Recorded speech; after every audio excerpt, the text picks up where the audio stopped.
Welcome to the Whiskey and Wisdom Podcast, coming to you from the Cargo District Recording Studios in Wilmington, North Carolina, where we discuss the most fascinating topics of life.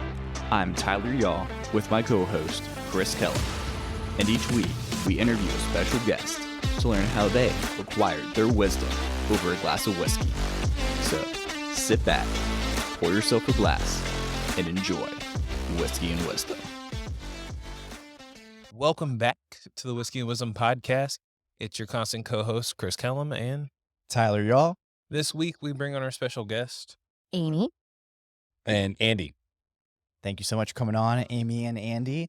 And we are inside of Hidden Ships this week in Surf City, North Carolina. Yep. So gracious to let us come in and take over a small section of the Thanks for tasting coming. room in here. So I appreciate that a lot. Thank That's you. Great, It Great to have is you. Beautiful. Thank you.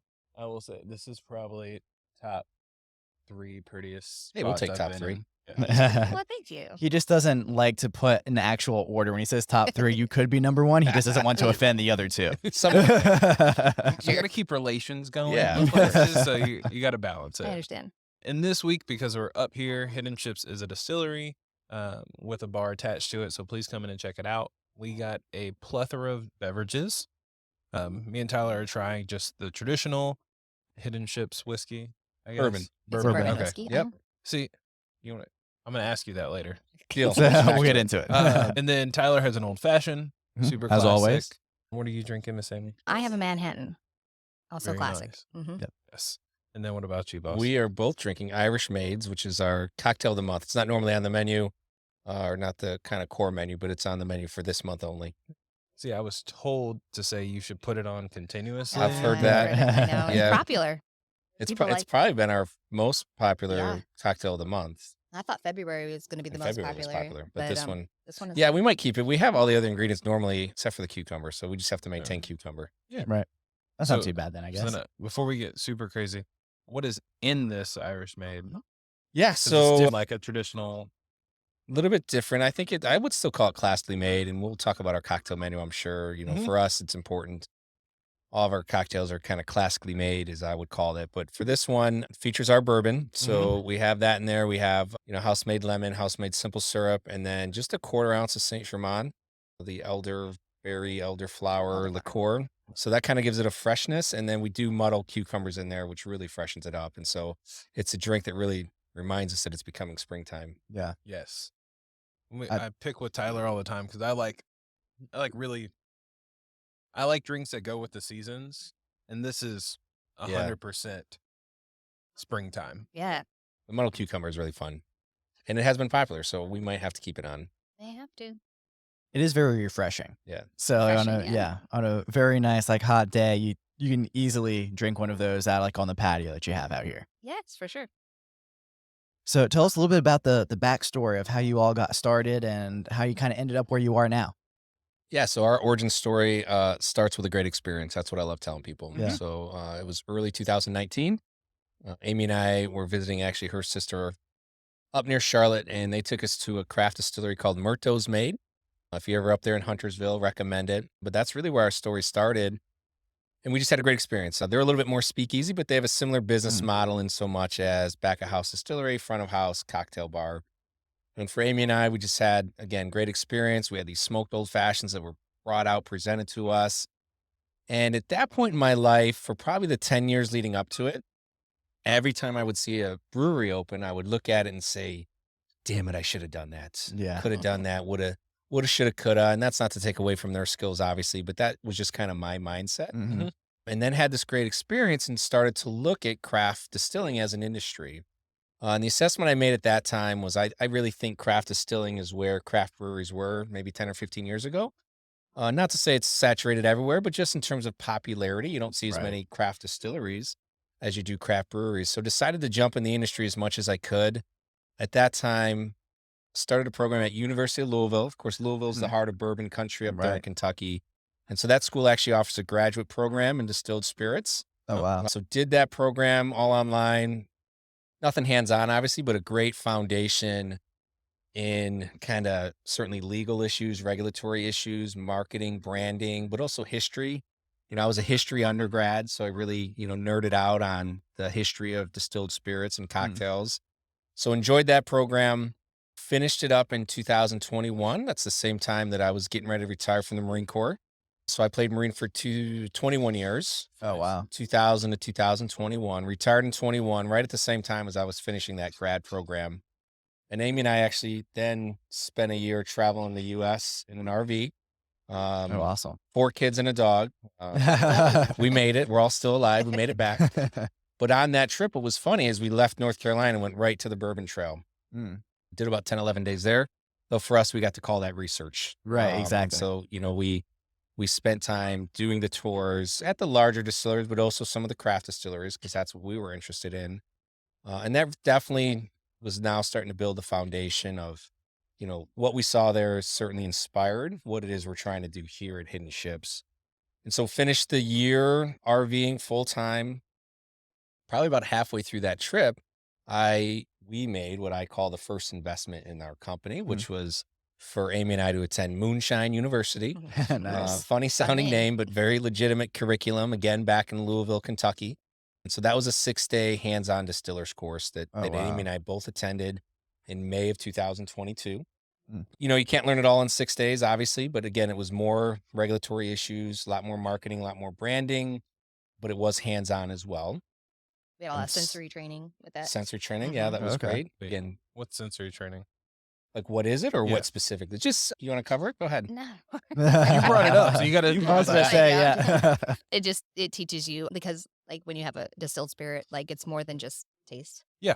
Obviously you can smell, right? Mhm. The feel of it, how it affects your palate, affects you, going down your throat, all of it. Oh, wow. And so specifically with the gin, with all the different botanicals, we went through, how many was that during that training?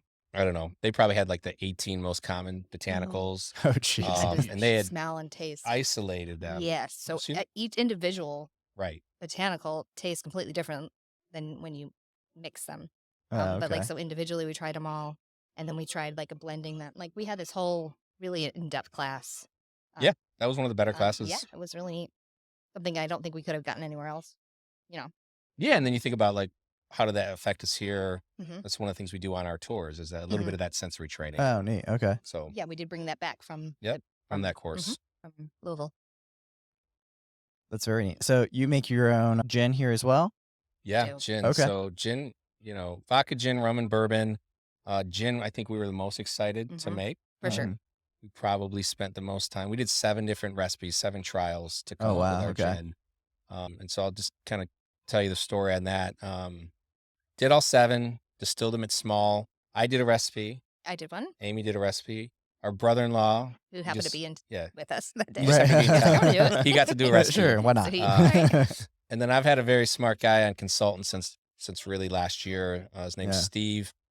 He owns Kindred Spirits Consulting, and so that's what he Okay. does professionally, is consult with distilleries. He did another 4 recipes for us, and so distilled all 7 of those at small batch, less than a Right. gallon each. Let it sit for a month. We do that with all of our gins to rest it at least a month, just to Oh, make sure that the interesting. botanicals blend and meld really well. And after a month, we all came together and did a blind taste test. Mhm. Out of those 7, we picked the top 3. Yeah. Arbitrary scoring system, but just what did we like? Yeah. What didn't we? So pick the top 3. And then with those 3, I went and made 3 cocktails out of each. And so if you're doing the math, yes, it was a 9 cocktail day, Right. but someone had to do the work. It was a Exactly. big R&D fun. day. And so we made a Tom Collins, a gin and tonic, and then a Negroni, which for gin drinks is a really broad Right. spectrum of flavors. And so there was a clear winner after tasting it neat.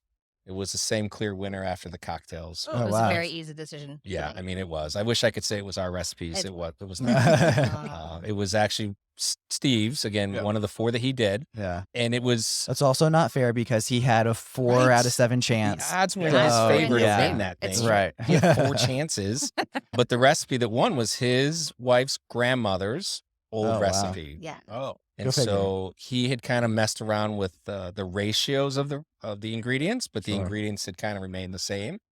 And he was really excited we picked that because when we ended up making it for the first time in our 250-gallon still last September, Mhm. It was the first time he'd ever made it at large scale. He'd only ever done like a gallon at a time. So he was excited we picked it, and we share that information on all of our tours. And I was given a tour once, and his wife's grandma came to get the tour. No way. And she thought, it was really cool to meet her. She thought I was just kind of giving her a shout out because she was there. I said, no, Right. you get a shout out on every tour. Time. That's cool. So yeah, we give the credit there, and it's a great recipe. People have been really big fans of it.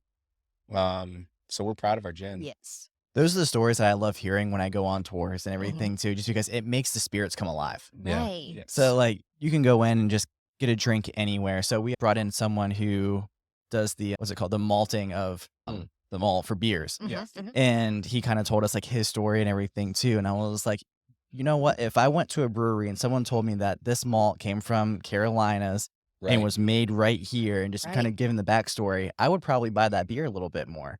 So like just knowing where things come from for at least the chance just to taste it and be Yeah. like, hey, no, that's really neat. That's an awesome story. Let me try that. Yeah. So being able to hear those is super special for me. And I'm sure for a lot of people these days is really Yeah. interesting. Yeah, I as think well. there's that definitely desire. And that was one of the, when I made that assessment of the industry, hand in hand with the craft distilling movement is that desire for people to know where stuff is coming from. Right. Right. And so, kind of that farm to glass type or grain to glass type concept Right. is we kind of know where everything's coming from. So That's neat. Well, That was So- sorry. Go ahead. oh no, please. No, that was a good big contributing factor when we chose our bourbon. Mm. Like that was huge, actually. Yeah. It's very important to us because obviously we haven't been in business for 3 years, 4 years. Yeah. Right. So, but it was very important to have a bourbon like from day one that we can, have in the bar, have in the distillery, and then work build off of, right? Mhm. Right. So our bourbon is sourced from a distillery outside of Charlotte in Statesville Right. called Southern Distilling, Mm-hmm. and we bring it here, and then we do a secondary aging on it with sherry infused wood spirals. That's why I like We it so drop it. much. Yeah. I love sherry. You I was dropped it. actually, I don't know. Were you? Yeah, it was just on the last podcast. Yeah, we were we talking talked about about how it. much I love anything that was rested with anything sherry. Oh, really? So yeah. Yes. That's by far Well, my and favorite. we ended up getting went in for a wheat bourbon, but we ended up getting a very mild rye from Mm. them. It's another reason why I like it. It It's my just- two favorite Oh, types really? of. Well, yeah. Look It's at a that. win-win That's for you. It should fantastic. be Yeah. good. Yeah. So then we came back and we tried it on 5 different woods. Mm. And we had let it age for 8 weeks, each of them. More trials, Right. hard day. hard days at the office. Someone's got to do the Right, heavy I know. lifting. Tried it neat. We then made several cocktails with them, and the sherry just held up really well. Mhm. I think in that mild rye, and it tasted great. Neat. It held up really well in cocktails. I've tried a few. We ran with it. So we have, it's always amazing that like North Carolina is just growing and distilleries are becoming better and better. It surprising to me for us being in a podcast and we interview random people when we try different things that I've heard from Southern Distillery multiple times. Mm. Yeah. Mhm. We've had them, like we've had some of their whiskey on the podcast once or twice, and I've seen down in Wilmington, they've done a few like barrel picks, Barrel too. picks. Mhm. So I'm like, that tells you that you guys, your palate is amazing because you're finding the best stuff. Yeah. No. Southern's really gearing up to be a major, I would say, East Coast distributor. Really, Definitely, yeah. I mean, they're ramping up capability. They're ramping up their storage capacity. Mhm. So we visited them just over a year ago, February of Mhm. last year. At the time, they had 2 rick houses. Each one held about 23,000 barrels. Well, So they already had that aging. yeah. And we were told then, I don't know where they're at on it now, but we were told at that time they had already laid the cement foundation for 12 more of those rick houses. Jeez. So they want the Jeez. capacity to do, over 500,000 barrels, or close to a couple 100,000 anyway. So Yeah. Right. yeah, I think they're really gearing up. They just put this massive 36-inch continuous column still in. Wow. So yeah, a lot of capacity up there. So we're happy to partner with them. Yeah. We will stay partnering with them for the next couple of years. As Amy said, bourbon takes years and years and years to age. So we will have our own bourbon aging. But until then, we wanted to have our flagship. And just to make it unique, that's why we, do our secondary aging Yeah. on it, just to make it unique to the marketplace. I love that you guys are doing that too, by the way, because a lot of North Carolina distilleries, I guess you could say, are just taking whatever they have, no matter how young it is, and just throwing it out to the market. And honestly, it's giving North Carolina a bad name for bourbon. And because people try it and they're like, oh my gosh, it's so hot. Well, of course it is because it's young. Right. And I think you guys are doing the right thing, saying, hey, you know what? We found the best in the business in the same state as us. Yeah. We're putting our little twist on Yep. it. So you have an idea of what's to come from us in the Yeah. future without just saying, we need to get something out the door. Here you go. Here's the best that we got. Yeah. Right. Because I'm sure the margins aren't as high using someone else's bourbon as it is Yeah, for creating sure. your own. Yeah, you know, I actually could have saved a lot of money getting bourbon from another state, right? I'm sure. Yeah. Right. And so that was one of the important things. We think it was a great foundation to build on, but also that connection to North Carolina. Right. You know, all the corn that went into that bourbon was grown within 20 miles of Southern Distilling. Oh, wow. And so that was really That was important That's to us neat, to tie yeah. in, you know, to the state is, you know, we were willing to spend a little bit more for that bourbon instead of going somewhere else. And that's part of the reason why we wanted to ask you guys onto the podcast as well, too. So we are based out of Wilmington, but we wanted to do a whole month focused on Surf City and Topsail Island. Oh, cool. Very neat. And so we talked to Bridge over there talking about building community and everything. And like I talked to her about Hidden Ships before when she actually brought some of your bourbon over for me to try. And I was super excited about good. that. And Well, let's give them another shout out. yeah, definitely. Thank you, Bridget and Vic. I know they're on Yes. our menu. They're our new menu's coming out next week, and I have them featured in. Obviously, they've always been featured in our drinks, but I have their logo on our so that people know, like, Right. I got the good stuff. I got the Exactly. good stuff from Sundial, Yep. and they do our espresso martini and our Irish coffee. Oh, nice. Yeah, Yeah. I'm going to have to try that. Sounds good. yeah, we love them. They're so supportive too, like Yeah. as business owners and our friends, like incredibly supportive. Because it's scary entering. Oh, yeah, I'm this- sure. Like when you open before you open, it's scary. hmm But we have nothing but wonderful things to say about pretty much everybody. All the Right. small business owners Here, in this certainly, area, yeah. phenomenal. That's what we've noticed, too. Phenomenal. That's huge. The people can't see it on our camera too, but what I'm looking at over here is I get to see all of the copper, right? Yeah. Mm. That's over there. And so hopefully Brittany's taking some good pictures of that for us too, to throw up on the interwebs for us. But sitting at your bar, which is where I'm looking at over top of there, you get to see all of the copper and all of the stills and everything over there too. I love that concept of keeping it open to see where what you're drinking came from. Yeah. Yeah, that was really important. In fact, that what your view right now that you have was always our vision. Amy and I actually recorded a video a year ago for a Kickstarter that we did, Oh, nice. but it was still dirt floors in here. And that Oh, was a wow. solid wall. But the vision was always about where we're at right now, sitting at the bar, looking through the big glass, seeing the copper stills, seeing all the equipment that goes into it. Right. And if you look even further back, you can just barely see the wood barrels that Oh, are yeah. aging over there in the rick rack. And so that was always what the vision was for this place. And obviously we want to tie it in the rest of the atmosphere. But, you know, I asked my architect, we were in design phase. I said, give me the biggest window you can. He said, 19 feet. That's the biggest that the engineer will sign off on. I said, great, make it That's 19 perfect. feet. Yeah, that was as big as we could get for that wall. That's awesome. And then also through that door over there, that's the merch room. Merch room. Right? Yeah. So can you tell us a little bit about that and how that was kind of designed and built? Okay. Is that your baby? I mean, yeah, I have to maintain that. That's awesome. We had been to several other places Yeah. because we like to drink. Right. So different breweries and distilleries and stuff. And one of the things we were advised on, it was Moonshine University, and it was a course on like basically merchandise. Oh, wow. And we were like, what? Didn't think that was a big deal, and Mhm. found out it's a big deal that you need to make a little bit of investment in that area, and it will pay off. And it has. Like people wow. enjoy like that separate space where you can go in, and we can offer more for them. And I've added slowly like other Sure, bourbon yeah. products and different, in addition to just like t-shirts and stuff that will complement all of our spirits, which is great, you know, because we Yeah. obviously sell the spirits in there. But I think that separate space has been pretty pivotal for us to be able to maintain like more items, and then just Mhm. like I think a higher quality like Right. stuff for that room, because if it's having our bartenders, you know, having to maintain that was too much. Like we Yeah, that definitely makes made sense. that a separate. Yeah. You know what I mean? Yeah, a Giving whole attention different to experience. You service. can Yeah. feel a difference between a bar that has like, hey, you can get some merch Mhm. and a spot like totally separate. Sure. Like I feel like it's part of the experience. I can walk in.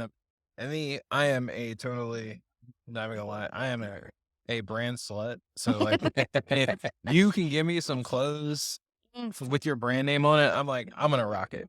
So Nice. like 80% of my wardrobe is just like super comfortable clothes, and the other 20% I actually wear out in public. is like some brand that's Same. local. All right, we'll get you a I shirt. have Well, all of our obviously. friends' stuff, like any bars we go to that we actually like going to. Yeah. We have clothing from just because, like, I show up. I've been Mhm. places and they're like, "Oh, where's that at?" And I'm like, I'd love to tell you, Mhm. and I'd much rather support local. Yeah. Like, I love the big classic whiskey brands, but I also want to support Sure. people around because I'd rather you be like, "Hey, just take a day trip and go up to Hidden Ships and Surf Yeah. City," versus, "Oh yeah, you got to go all the way to the Bourbon Trail and Right. drink some Maker's Mark that like everyone knows about." There's been a few times that we got some shirts from Woodford Reserve. So we wore that at the very beginning of like the podcast and Sure. stuff. And so we've had other people come in. They're like, I saw you wearing the Woodford shirt, so make sure you wear this now. And I was Okay. like, deal, I Good. got you on that one. Nice. So keeping all the local Good for stuff y'all. now. That's Yeah. awesome. So that's kind of how the podcast was built. And it seems like that's kind of how you've been able to grow the community that you have here too. So Yeah. definitely supporting local as much as possible definitely Yeah. helps. Absolutely. So I have two Chris questions. One, who That means designed the random, logo? by the way. Good question. And then two, what's the difference between bourbon and whiskey? Okay. Good Because you question. mentioned from at the jump, I was like, wait, is it bourbon? Is it whiskey? Right. Good question. It's a good question. So Amy will take the first one. The logo was inspired by something I came up with, and it was the negative S Mhm. and the H. And then we took it over to I was really rudimentary. I took it over to our We have a branding company, also Mhm. also out of Wilmington, Creature Theory. Creature Theory out of Oh, They I Wilmington. did some love work for us them. early on. Yeah, They're so phenomenal. so they're in the cargo district just like Yes. we are. Yeah. Yeah, super happy with Yeah. the work they did with us. They did a Very brand good. foundation brief for us, finalized the logo. Yeah, they gave us 3 options for the logo. They came up with 3 designs. This one was the most, I felt like pre-prohibition, geometric. You could, Right. you know what I'm saying? Like Yes. the early, Very Gatsby. yes, 30s, 20s. And I think it just meshed well because with a name like Hidden Ships, you don't always realize you come in, you're like, what? I expected, pirate ships. Yes. Right. But their name is just a nod to Topsail itself. Everything else about it, we kind of wanted to stick with the pre-prohibition era because our drinks are pre-prohibition Right. fires. But that was the logo.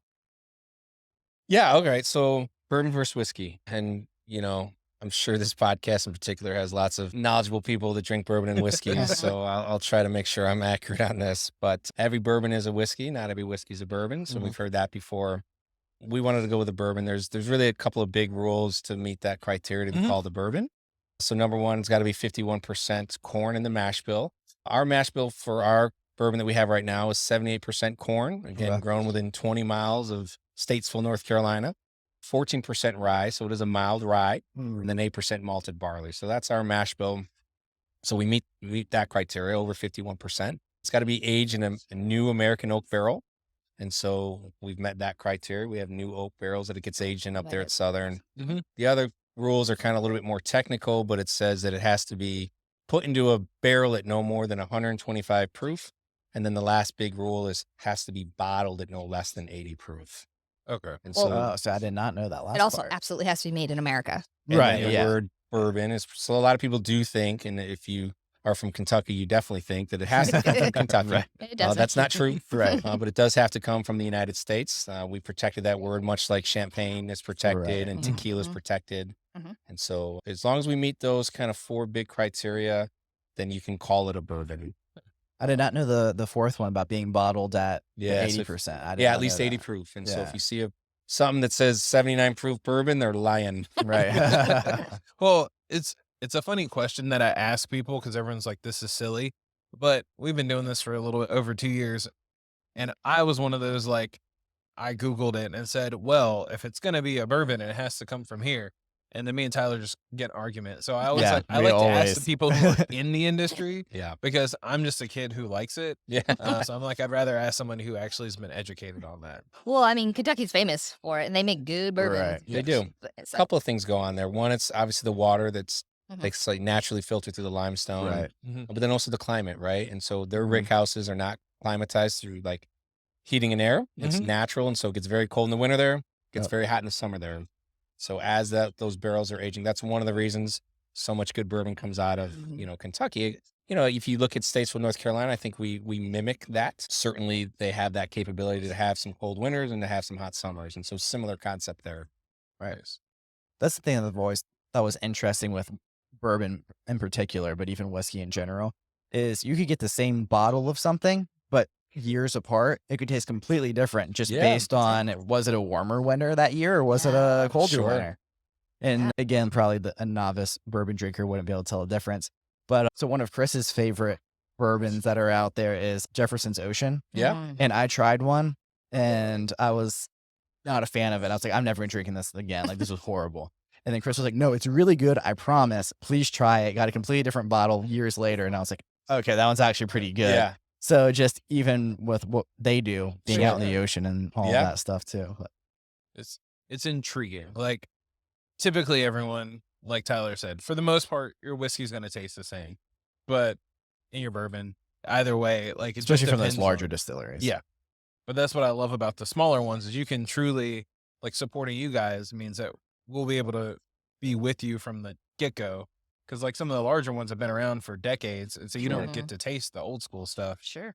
And I like to be that guy who's like in on the ground floor, like, okay, so Yeah. it used to taste like this. And the other thing too, I want to do a shout out for anyone who's local that can come and buy your stuff.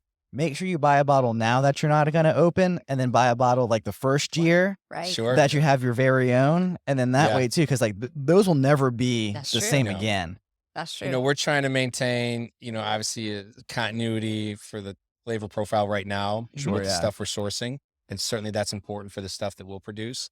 But even the stuff that we've sourced and done our secondary aging with from Southern, batch 1 we thought was very, very good. Good. And that was 4 barrels initially that we dumped and blended and then did that secondary aging. And then we did batch 2. That was another 4 barrels, same mash bill, same everything. Did another 8-week aging. And because it was an older bourbon, That we started with. it was slight, but I thought it was just better. Yep. Just tasted a little bit more mature, which makes sense because it was Sure. older. And now we just this past week bottled batch 3 of bourbon, and it's a little better because Yeah. it's a little bit older Yeah. bourbon. And I We did have- side by side blind taste tests, and it is just Yeah. it's getting more mature. It's tastes a little Yeah. better. So are you the master distiller back there then? For sure. Yeah, I mean, Oh, that's awesome. I guess I will say this. that, Doesn't like to say master. We don't like to say the word master here. I'm the head distiller. Okay. Gotcha. And I actually hired a friend of mine who just also retired from the Marine Corps. And I told him, neither one of us get to use the word master for at least 2 years and at least until we could go into some other distillery and kind of operate it. And so we just use the Sure. word head distiller. I like that. He's a distiller. We're years off from being masters, but that's where, my consultant that I have kept on retainer, Right. the first few times we distilled, certainly he was on site with us. And I still bring him in. I said, now at this point, really, Steve, I just want you to look over our shoulder. We have lead on it, but, Right. just make sure we don't blow up the place. And so Fair. he's come in, really every Thanks, time we've Steve. distilled to just, kind of be over us. And so, that's been invaluable to me for sure. That's really neat It's because pivotal. a lot of people that we've talked to, not necessarily on the podcast, but just we've toured a lot of places, that a lot of the owners aren't distilling their own spirits. So I think that's really neat that you're also an owner. Yeah, I mean, I'm intimately engaged with Distilling Days for sure. I'm not willing to give that up yet. I'm probably a couple years out. I think as we scale and I think through like where we could be a couple years from now, and the guy I hired, I'll give him a shout out, Drew. Super happy to have him on the team. But I said, Drew, as we scale, I will take a step back. There will be Yeah. Distilling Days that I'm not around for, just Sure. as I have to focus on other things. But for now, yeah, I'm not willing to not be around for that. Yeah, I think we're a distillery first. Okay. Right. And we enjoy the cocktail. And he's picked out the menu. He did a phenomenal job with the menu, and I love it. And I want to run with it and continue to. All my cocktails of the month all are based on like older drinks, or at least that Mhm. motto of like 3 to 4 ingredients and very fresh and that kind of thing. But we do promote, like, we are distillery first, so it is Right. about our spirit. So the merch room has our bottles. So like, I want you to be able to have a bottle, and Sure, even yeah. on Sunday because we can sell on Sunday and things like that. We do want to make Did sure. you just talk about distillery- Sunday bottle sales? Yeah. I just want to highlight that for everyone. Let's I not was going to pass say, over that. yeah. So Only place in Pender County to buy a bottle. It is true. Yeah. that is Really? true. Oh, that's Yeah. awesome. Yeah. That's a ABCs are fantastic closed. thing. I would have Right? a billboard. I know. There's a lot of billboards. You should get a billboard, right? But let's get So- that word out there. Only place in Pender County. It is true. So Oh. talking about billboards and being in Surf City, and also we had just had a conversation with Brittany and Bridget as well, Yep. where it's saying that the town kind of closes down during the winter, but I assume that you guys are not one of those businesses. So with that being said, what does advertising and marketing look like from around this area to kind of promote what you guys are doing out here? Yeah, so we haven't been open in the summer yet, so I can only base Okay. it on like our market research Yeah. and from other businesses and stuff. But that is like a weekly turnover of new people coming in. So the billboards True, are yeah. actually really important. Yeah. And being in like the magazines that they put out at these cottages that you rent every week, Mm, that's pretty important. Like that seems like Mhm. that would be Makes a good sense, yeah. investment. But the winter season doesn't slow down as much as it had in the past. So Okay. we have a very large local community that, and I'll talk to people out and I didn't even know you were there. So there's still a lot of people that we haven't reached, I Yeah. think, with our marketing yet, and we're just starting to really kind of get into that more aggressively. And up until now, everything's fairly organic. Like Oh yeah. it's just social media and word of mouth, and which is cool. Like Which is the that's really best too. flattering, that people Yeah. are like telling other people about us, which is cool. But then, so our marketing, I think, in the summer is going to look different than it will next winter. Yeah, I That mean, makes just to comment on that, I mean, I think I'm not sure that our business model would have worked here in Topsail 10 years ago Yeah. because the Sure. population yeah. probably wasn't where it needed to be for Right. year-round support. There are still a handful of businesses that do actually shut down for, month and a half, 3 months. Right. And I'm not sure they need to anymore. I think they're just used to that. Mhm. For us, obviously, we didn't open until September 30th of last year. And so Oh, if okay. you think about the seasons here, we essentially opened at the start of the off season. Mhm. Yeah. Which for us was great, I think, because we were able to build local support, build community. It was also a chance for me to work with the staff, to work through whatever stuff out. issues we may have. Right. And, For sure. we continue to work on that stuff, but it was a chance to gear up for the peak season that we're getting ready to come into.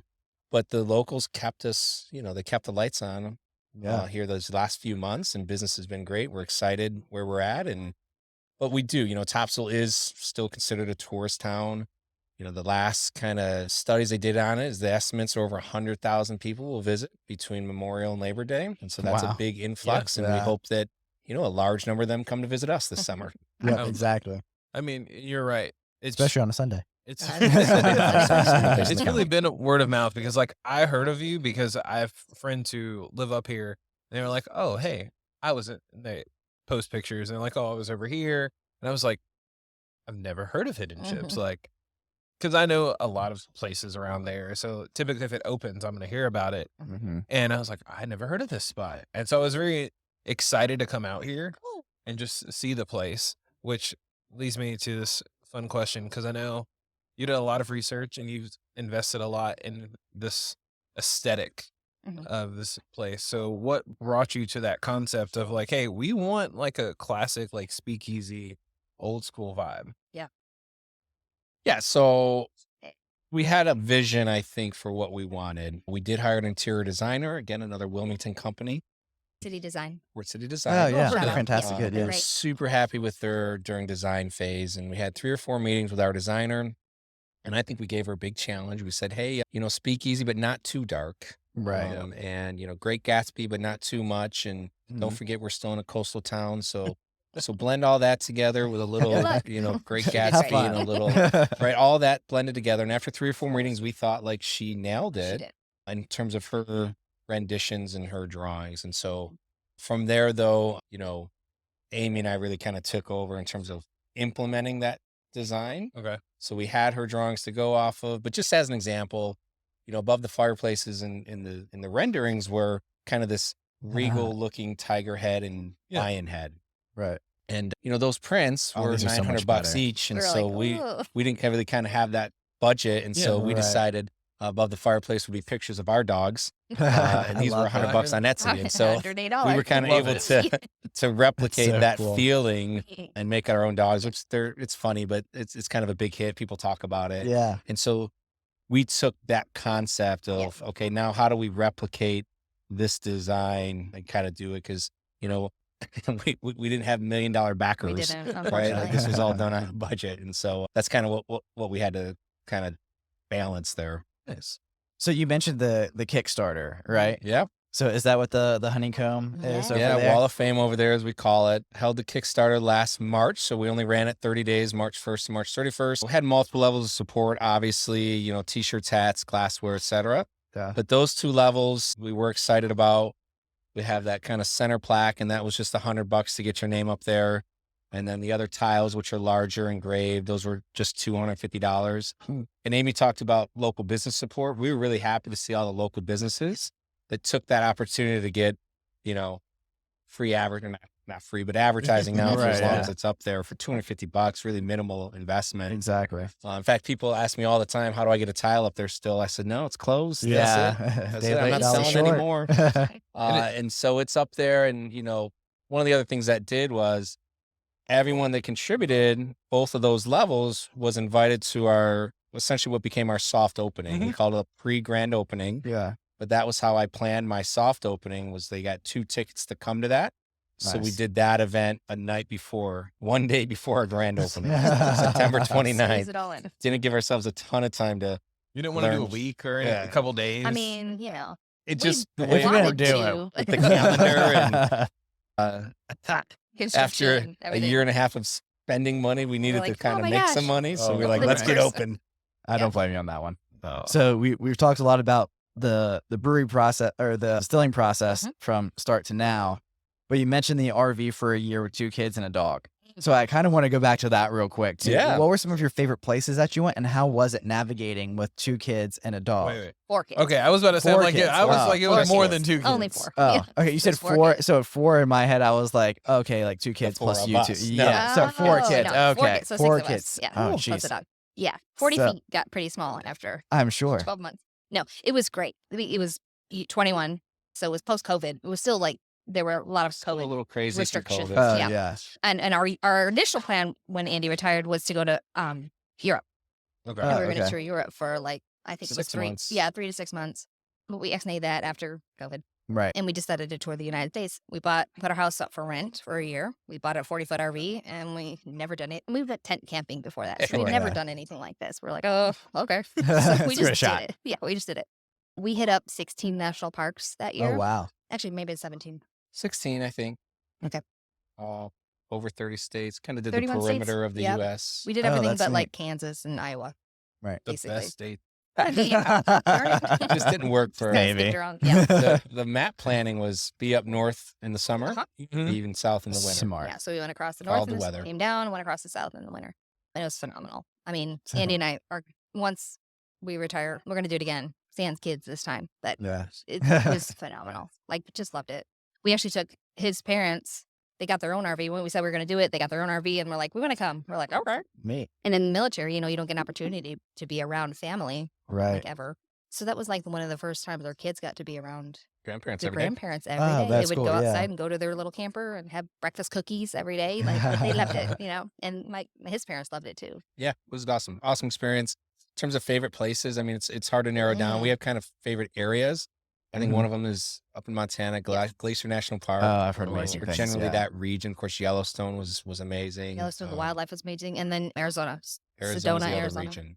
and the redwoods in California were gorgeous. I mean, Did you go to Glacier Distilling while you were? We in there? did. Yeah. We might have My that. wife went there and brought back a bunch of whiskey for us, and both of our favorite whiskey, or one of our favorite whiskeys, is from that area. Very cool. Oh, is that Yeah, right? That's yeah. cool. It's called Bear Proof. I don't if you remember the had that bourbons one. we drank up there, whiskeys. I do remember their gins. Most of the gins up from that region are very, very juniper forward. Yep. Oh, okay. And that's fine. There's definitely people that love juniper forward. Mhm. Kind of talked a little bit about our gin, but our gin, we wanted to kind of dial back the juniper a little bit more. But I'll I just probably remember like that yours from more then. Montana was like super juniper forward gin. Surrounded by the pines. Yeah, I mean, You it's all tasted pines the up there, pines. and It so you was want to yummy. taste the pine. It was good. I was gonna say is you get a full face of like Christmas tree. Yeah. I'm sure. Cool. So you mentioned, I like to go backwards because that's just how my brain thinks. Mhm. When creating like your gin, because this has always been a question I have in general. When it comes to flavors in your liquor, like how do you come up with those, or like how do you adjust the flavors, Yeah. especially with gin? Because like you said, a lot of them are going to be juniper forward or Yeah. like Mhm. very herbaceous. But the question is, how do you do it?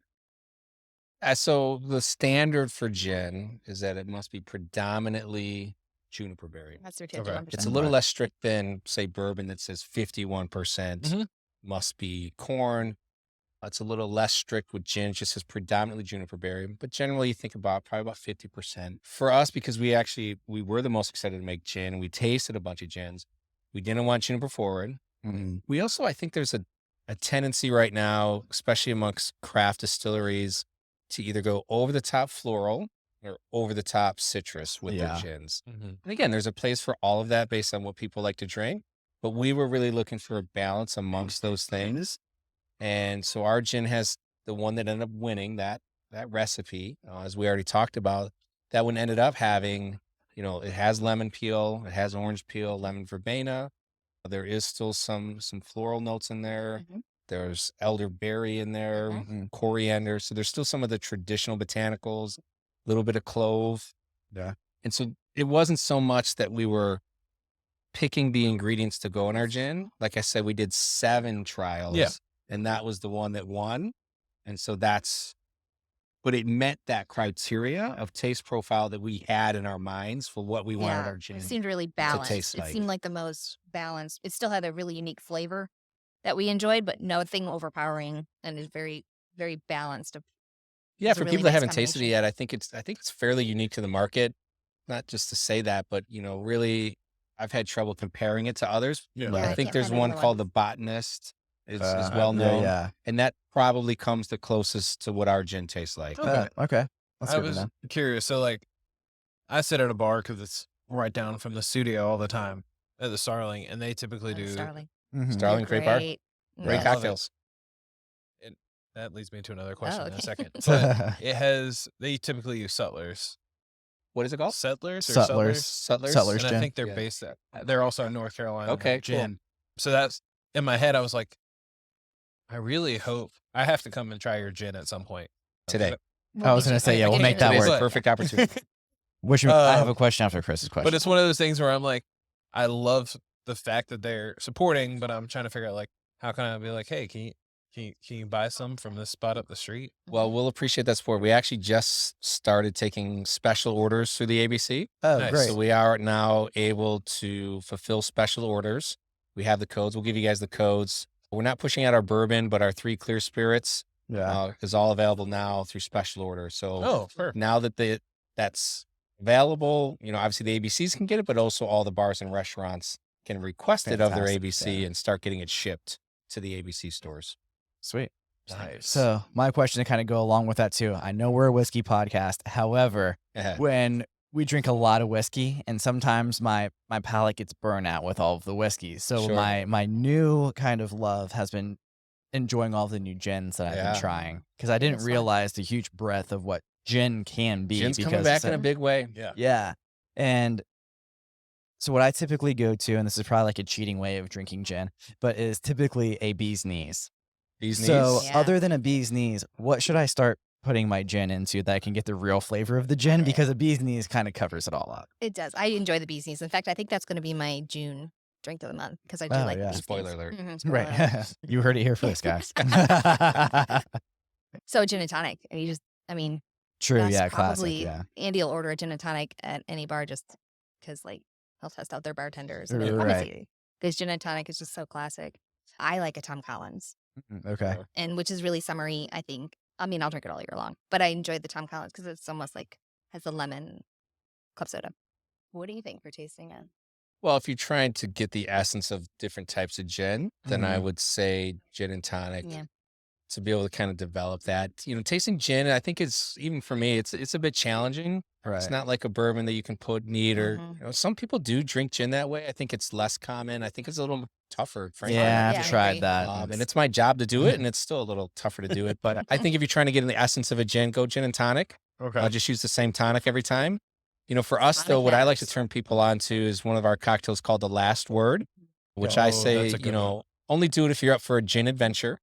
It's for people that probably already know they like gin, but just are willing to try something a little different. And so the Last Word is kind of how, when Amy and I go to other That's bars, we do gauge the bar based on true. how their last word is. And if I can get a good last word, I'm like, Then we "Oh, know okay." we're in a good bar. Yeah. And so, So is that like a standard gin drink then? That like if you say it, everyone's gonna know what you're talking about? depending No, on I the don't bar, think I wouldn't so. call it standard. No. It's Okay. another, pre-prohibition era cocktail, late 1800s. Okay. So it Perfectly- has to be a good cocktail bar that probably know what It's this is. it's part of our assessment of It is. Right. Yeah. Like what you use with it matters. Classic drink though, 4 ingredients, all 3/4 ounce. So gin, maraschino liqueur, lime juice, and then an ingredient called green chartreuse, which Oh. by itself can be overpowering. Yeah.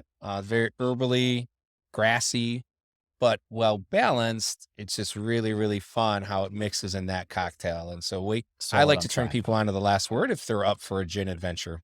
See, I'll be getting that next. That sounds good.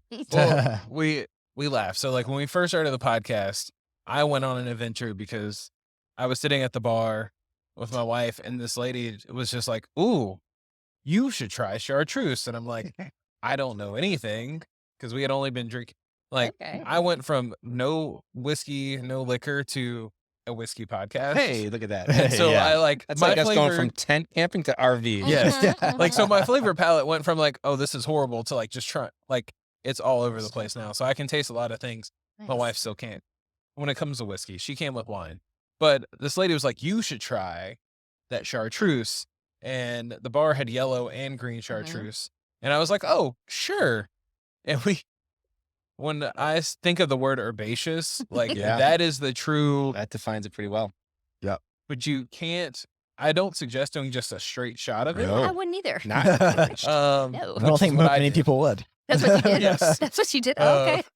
We But know the also- bartenders well too, so they like to haze us sometimes when they get Oh, stuff. okay. that makes more sense. Yeah. Yeah. I'm like, what? Who recommended It's like, that? oh, you need to try Malort, like those type of people. Mhm. Oh my. Yeah. Yes. Which tells you I'm not in the industry, but they do haze me enough that you would think sometimes. Yeah, they got you on that one. Yeah. I will say the fact that if you can get green chartreuse was such a hard thing for a while. Yeah. Yeah. It still is. It's back. It still is. It's hit or miss. Yeah.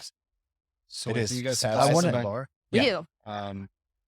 We do. I will tell you that I've done side by side yellow and green, and I would challenge most palates to pick out the difference between yellow and green in a blind taste test.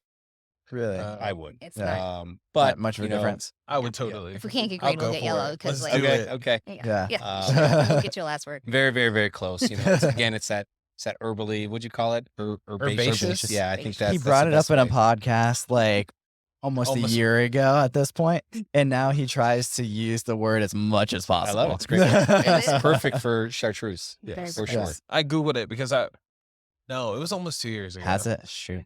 Like Time we flies. were just messing around with our friend Sean, and I was like, That's right. herbaceous. And I had to like Google the word, and I was like, we need to find a way to get this in the episode. So You did it. And I here did. we are again, 2 years later. right. Nailing it. It perfectly describes. So like, It does. if you say gin, and people are like, Yeah. they're used to, like, my wife is used to cucumber gin. She's like, I can't drink it because I had way too many. And I'm like, but if you properly explain it and tell somebody like this is what it should taste like, another chance. Yep. Mhm. Yeah, I want to see? go completely like in a different direction Okay. for just a second, only because I was looking at the screen over there and it mentioned chocolate pairing. Mm. Can you tell us about that? And do you do different events like that often? Yeah, we absolutely do. The chocolate pairing we started for Valentine's Day. Oh, okay. Okay. I opened 2 days of it. I'm like, all right. So there's a local chocolatier down the street called Bury Chocolates. Oh, neat. Phenomenal chocolate. So I decided, I'm like, I gotta pair with them. I came up with this pairing, and I consulted with our tour guide. Andy and I, we paired up 3 different cocktails with 3 different kinds Another of tough I R&D know. there. Yeah. 3 different chocolates. Oh, man. It was actually 4 because we have one that goes with the bourbon neat. Yeah. Anyway. 4 different chocolates. So, and then I decided to open it up. I'm like, let me open this up for Valentine's Day. It sold out within 24 hours for those 2. Wow. I'm like, oh, darn. We had 2 nights initially, Wednesday Yeah. and so Wednesday this year was or Valentine's was on a Wednesday. Mhm. Yeah. Right. So I had We don't normally Wednesday have and Thursday, tours Wednesday, Thursday. So we said, let's open Wednesday, Thursday. And then it sold out. like within 24 hours. I'm like, oh my goodness. And then I had people Jeez. messaging me like, if there's any cancellations. And I was like, well, maybe I could have 2 more. So I opened 2 more days, Friday and Friday and Saturday. Those sold out within 24 hours as well. Oh, my so I'm like, goodness. okay, people like this. This is good. Yes. So I actually have another one coming up the end of March, and I think I'll do it every month. I think I'll keep it going every month because That's it cool. was just well received and it was delicious. I tried it obviously myself. Right. And you get 3 mini cocktails with it, so you get to taste 4 different chocolates, 1 with neat bourbon, and Mhm. then 3 with mini Different cocktails. Right. And then Bury Chocolates is actually going to make chocolates that are infused with our spirits. Oh. Oh my gosh. Should be out in a month or so. Yeah, it should be next month. Oh, that'd be amazing. They're phenomenal. They gave us a sample. Yeah. They did a rum and they did a bourbon Ooh. and they did a vodka. Really? The awesome. rum, Oh, that'd be interesting. phenomenal, like phenomenal. So they're gonna work with us on that. I'm so excited. So there's gonna be in your Mm-hmm. Yeah. We'll sell them here and they'll Yeah. sell them at their spot. Yeah, I think So that's it. I don't think cool. we're going to distribute elsewhere. I don't think so, but they can.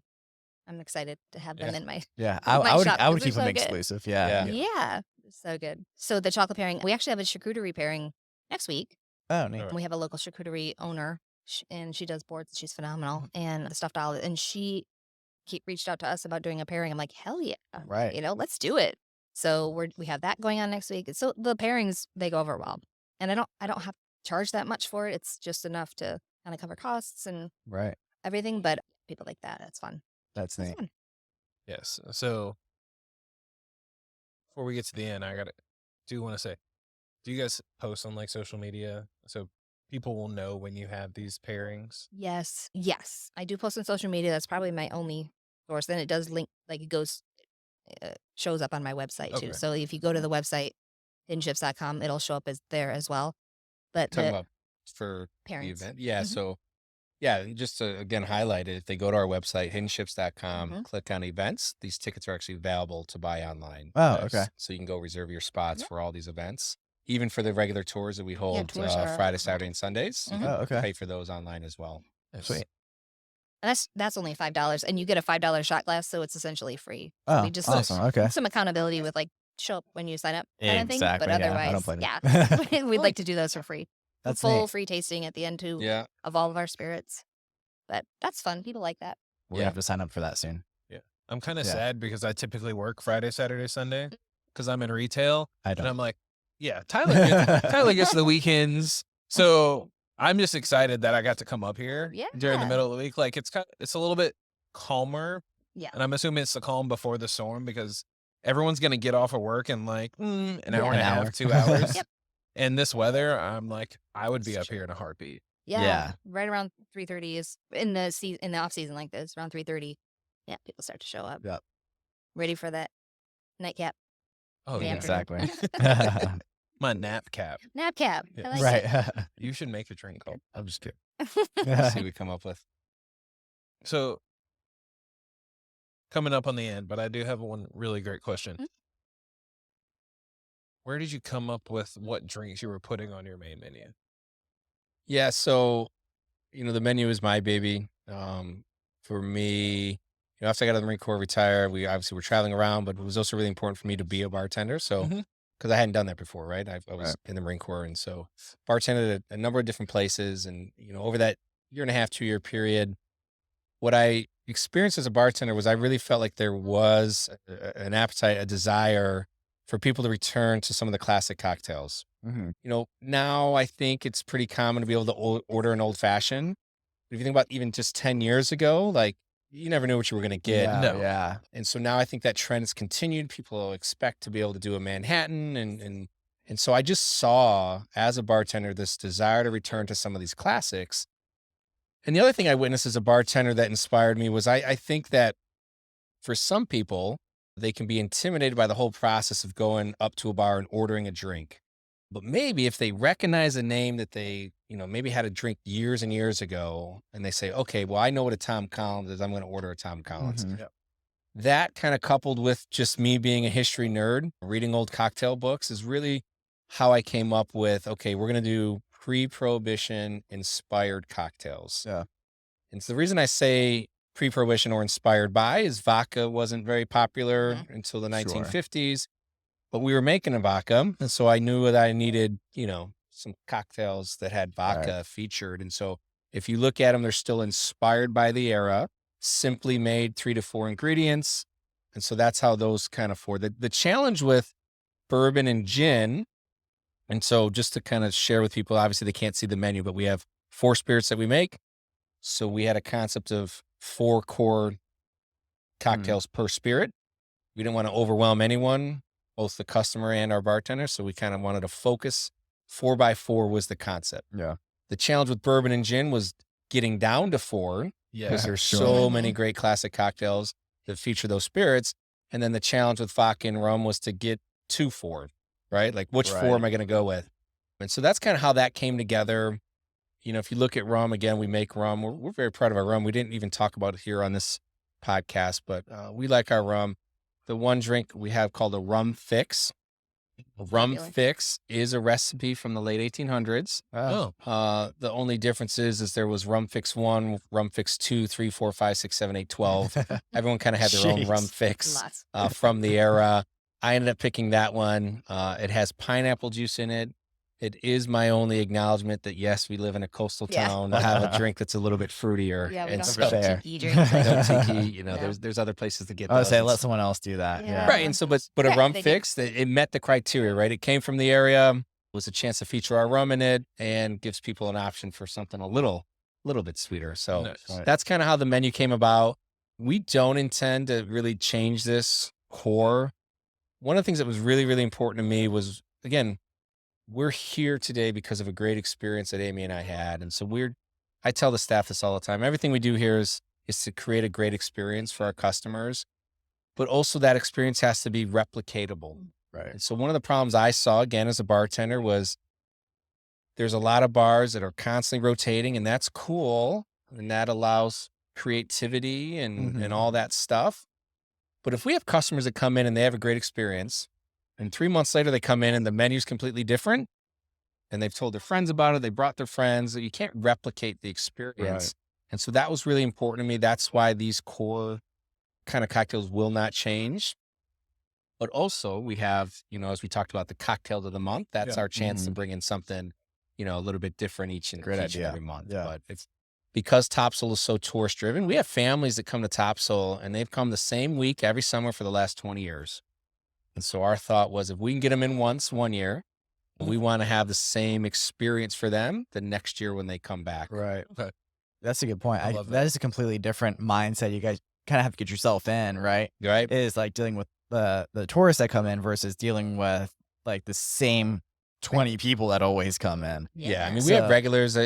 I guess eventually they could get bored of our menu, but I'll tell you what, we sell an awful lot of smoked old fashions. I don't think they're going out of style. Probably not. And at that point, they're coming in for you anyway, not necessarily like, oh, I'm bored of this drink. Right. Like they're coming in and talk to you guys, or coming to talk to the bartenders. So in your old fashioned, do you muddle or we not? Don't, we don't We muddle. Okay. We thought about muddling the sugar cubes. Which is classic. I believe muddling fruit is sacrilege That's for right. that particular cocktail. I know, again, that might get some hate. But we were never going to muddle fruit. I did think about muddling the sugar With cubes, the Demerara. but just for efficiency's sake, and we still, again, are interested in speed of service, we make a house Demerara syrup. We use Demerara instead of white sugar just because it's a little bit more rich. Yep. So much better too. Yeah, So we much. agree with that. Kind of mouthfeel and all that stuff. And so we use a Demerara syrup in our old fashions. But we don't muddle any fruit. I just did a podcast with a different group of people yesterday, and don't hate me for even trying it because we all know this is against all of the rules, but they muddle all of their fruit, Yeah. and then they also shake the bourbon with the ice. Oh, no. Different So philosophies. yeah, Okay. and okay. and That's so and they don't claim to be a whiskey bar or anything like that. He's like, the only reason why we do it, and we put it on the menu, we show it on the menu just to show that it's different. Sure. And they do it just for like the shock factor. People are like, why are you doing that? Let me It would try shock it. me as well. Yeah. And it's like, I need to try it because no one does that. That's true. And so that's what they were That is hoping to true. do with that. And I was like, That's fair. I mean, interesting. again, different philosophies that Yeah. we just kind of have our guiding principles of. Yeah, Sure. I like if they that you- didn't do you it in keep it. 1890, we're probably not doing it. Yeah, that's right, true. right. So if you're looking for a piece of history, you can come here. This is how they did it 100 I years love it. ago. And if it was still popular over 100 years, probably There's a 'cause it's reason good. why. Yes. Yeah. Exactly. I only asked that question because I'm friends in like the real world besides just sitting at a bar and saying I'm friends with the bartender. And like my one friend, I'm like, this is how you make an old fashioned. I'm like, typically you don't like you can muddle, you don't have to, but I mean I'm expecting to do some Demerara syrup, some bitters, some bourbon, just stir it up. And she's like, no, you put the orange and the cherry in the bottom and you like muddle it. And I'm like, it does make it, Yeah. I will say, it'll make it more approachable for people Oh. though, because it's For a way non-whiskey more- drinker, Yeah, I for people who don't suppose, drink yeah. whiskey, Novice. it's Yeah. way Old-fashioned. it's sweeter, Sweeter, for sure. and Mhm. it's softer. Like Yeah. so you to me, I'm like, but I just paid all this money for a good whiskey. Like, I can't taste the whiskey. Right. But for like a novice whiskey drinker, Sure. like, or if they're using like an Old Crow or like Barton or something that isn't like as high flavor profile, Mhm. like, it's an easy way to drink it. Yeah, I think that's all okay, and there's a spot for that. You look at old fashioned and some of the history there. The original recipe called for spirits, bitters, sugar, Yep. Yeah. and water. Water is one of the essential ingredients, and you get For sure. that through dilution and stirring. Yeah. And so again, that's how we try to keep it. The muddling of the fruit all came later. I have a hard time with it because old fashioned, like it got its name because people were going crazy with drinks, adding different things, and the reason it's named old fashioned is because someone said, "I just want it the old fashioned way." Yeah. Yep. Right. So I have a really hard time with anybody that messes with the old fashioned and calls it like maple old fashioned or anything. Like I personally like I can't do it. Like I just can't do Right. it. I've tried them. I'm out and about other places. I've Try tried it. them, but I Sure. Yeah. can't bring myself to do it here Yeah. because it's like that's the reason it's called I old was gonna say, fashioned. yeah. Like There was a woman that was in the industry in Wilmington. She had a podcast for a little bit too, but what she would go into was the history of why there's different names for different drinks. mhm. Yes. And when I first heard the old fashioned, I was like, that's interesting because a lot of people kind of, I don't want to, that's a better way. I was going to say desecrate it. But like, it's not really an old Put their spin fashioned if on it's it. not old Right. Yeah. fashioned. You do. But yeah, Right. it's a different drink now. Yes. But yeah. I have issues with that. So I do try them though if I'm out and about and there's Yeah, somebody's like, right, "Okay, I'll exactly. try it." But market research, yeah, I mean, why not? If- All right. Right. which leads me to one of my last questions for you guys is, what does success look like for you? Mhm. Because in my head, I'm like, okay, so like market research, you might open up a different bar, use your same whiskeys, but like have a different theme. But I'm not in your head, so that's why I'm curious is like what it would look like. Yeah, I think success is customers having a great experience first and foremost. Yeah. I don't know about branching out. Some of our, I won't even call them goals yet, just maybe dreams or vision of what maybe year 4 and 5 looks like. Looks like a larger capacity. So if we had the opportunity to build our own rick house, Yeah. that would kind of be part of the expansion Yeah. for us. The business model, though, for us has really always been about distribution. And Right. so there's a finite number of people that can ever fit in a bar. And so I did not show that much growth year to year in the bar. Mhm. Where I showed growth at year 3, 4, and 5 was through distribution. Mhm. We're going to focus the first 5 years just really getting a good foothold in the state of North Carolina. I won't look for out-of-state distribution until probably year 5. Right. Until we make sure that we're at a place that we have the capacity to produce the demand for that out-of-state distribution. And so that's what I think success looks like for us is, building distribution over time. It doesn't do any good for us to sell a bunch of bottles and for them to sit on a shelf, Mhm. either at a bar restaurant or at the ABC. And so that's why we come back to the bar, create a great experience, give them a great tour. They buy a shirt, maybe a bottle on Sundays. They come out here and they have a great cocktail. Now they have that experience. And if they're back at their local ABC store and they see our bottle, now maybe they're more likely to pick it up because they can still. So the bar is very, very important. Right. Certainly early on, it drives a lot of our sales. Sure. But the model for long-term success is distribution. Yeah. For sure. So since Chris had you looking forward, I'm gonna have you take a look back real quick. So if you could tell your younger self one thing, what would it be? This is for Gosh. both of you. Right. What a great question. And How far back? Give us yeah. Well, how far back?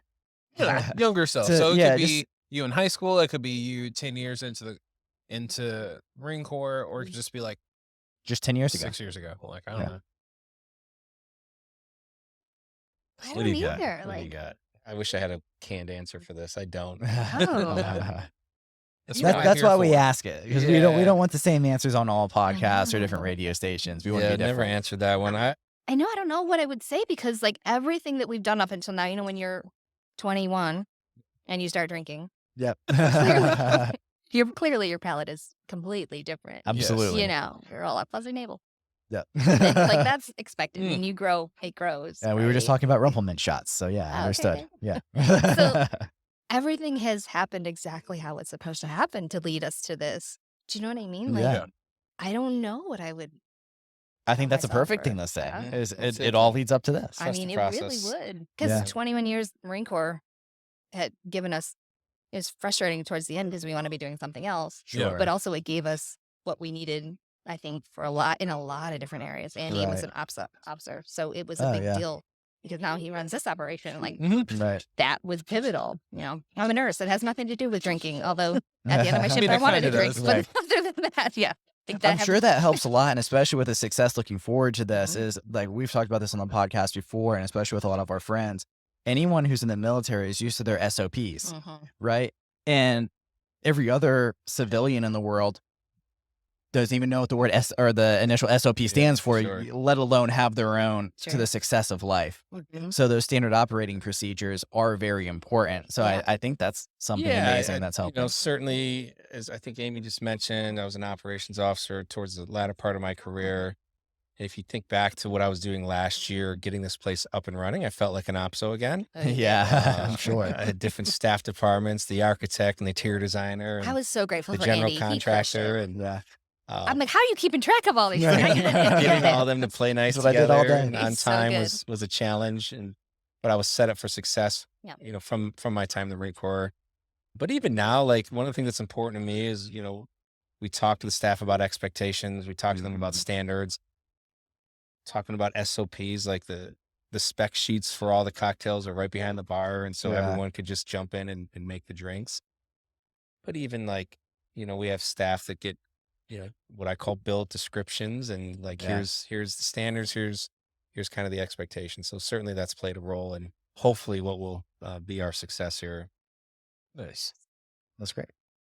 So, where can people learn more about you guys as a brand? Like, what's your handle on social media?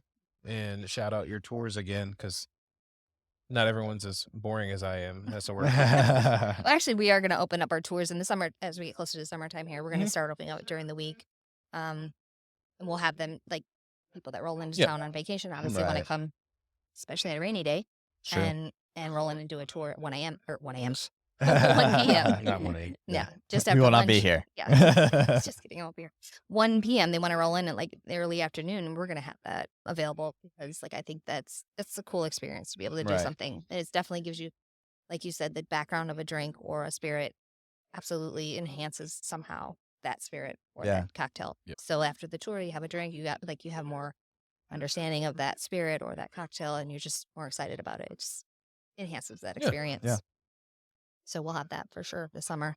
Probably by May, we'll end up doing. I think so. Probably right around Memorial Day. Yeah. Be able Okay. to make a Nice. decision on where to expand. But there's a demand for it, and so I'm sure we're gonna. Yeah. Sure. We're learning. You asked about So- socials though. Did you give our I mean, we're on platforms? Yeah, I mean, we're on Facebook and Instagram. Those are like Yeah, the Okay. two ones. main. Yeah. Yep. and then our website designer just opened up a brand new website for us. She's launched Oh, it. sweet. Nice. It's phenomenal. She did such a great job, courtesy of. By the way, if you want her, she's phenomenal. And it's just hiddenships.com. Okay. Hiddenships.com. We bought like 15 different URLs last year. Right. Names that we thought we liked. Most of the time when you pick a name, it's, you know, xyzdistillery.com. Mhm. And one of the indicators that Hidden Ships was the right name is that just straight up hiddenships.com I was gonna say that's available. fantastic. That Really? was available. Yeah. I know. I bought Hidden Ships Distillery just in case. and it just reroutes. Mhm. But the Right. fact that it was available was a good sign to us. Yeah. So Yeah. My issue is spelling distillery. I mean, Yeah. I'm like, I can spell some days, but like when I'm typing in on my phone and my phone is like, you missed an L or it adds an L, like, it's like, if you don't have to spell it, Sure. Hidden Ships is just so Hidden easy. It is a little Ship.com. easier, yeah. Kept it easy. Yep. Just try to make it easy. Nice. So I really just want to say thank you guys so much. Thank you Yeah. Oh, guys. thanks Appreciate you for coming here. coming. Yeah, It thank was you. a blast. Super fun. I love the vibe. Mhm. We'll definitely be up here. My friends literally live like in the neighborhood up the Oh, street. perfect. So we'll have Fantastic. to come up here before the summer. Hopefully I'll get a day off and can come see you guys. And I'm excited to see the tour and just kind Yeah. of see the growth that you guys have. Thank you. Yeah, we're so happy that you guys to us. This is phenomenal. Yeah, that's great. Thanks for letting us take over for a small bit of time inside good. of Worked here. out So I today. appreciate I know, it. it's Yeah. wonderful. It's great. Thank you Yesterday so we much. were slammed by this time, so this was a good Yeah. Oh, slower good. Thursday That's good, afternoon right. to get this done. Well, Thank you guys for listening to the podcast.